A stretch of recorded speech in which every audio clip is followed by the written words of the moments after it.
You see, when I said that there was going to be a lot more trailer reactions, I meant like 2 in 1 day a lot.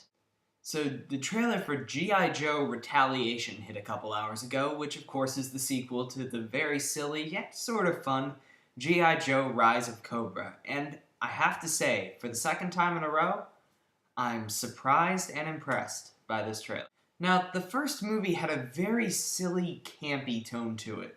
You always got the feeling that director Steven Summers was going, yeah, this is a G.I. Joe movie. That means submarines underwater and Iron Man suits and big explosions and bloop-de-doop.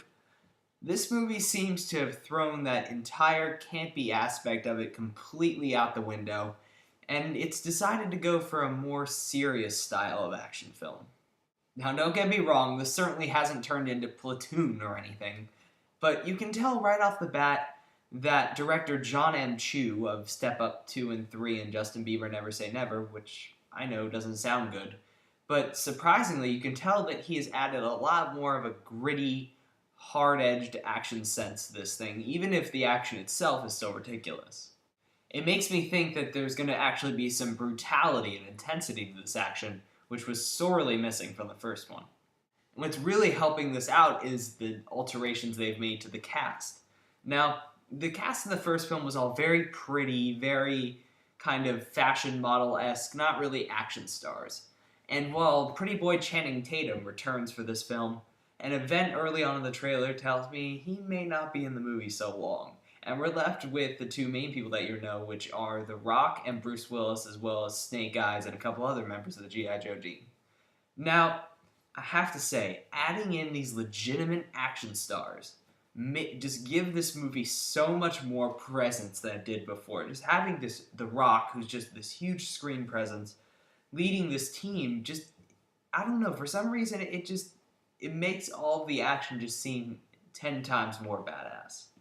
And sure, the dialogue is typical, cliche, action trailer dialogue, and that won't change with any G.I. Joe movie. I promise you, they're not trying to reinvent the wheel.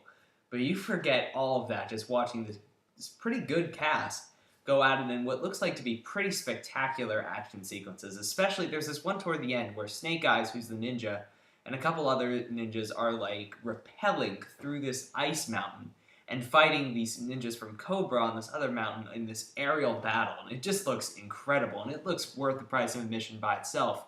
And all of the action just looks very clean, well-filmed, and very intense and epic. And it looks like it's going outside the box of reality while not making it silly. And that was the main issue with the first movie.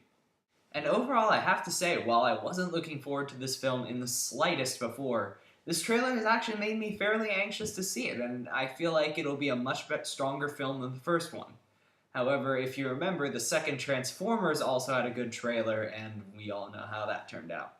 So I'm cautiously optimistic now about G.I. Joe Retaliation. So those are my thoughts on the trailer for G.I. Joe. I hope you enjoyed it. If you did, please subscribe to my channel. And until next time, I'm Movie Kid Mike, making sure your time is worth your money.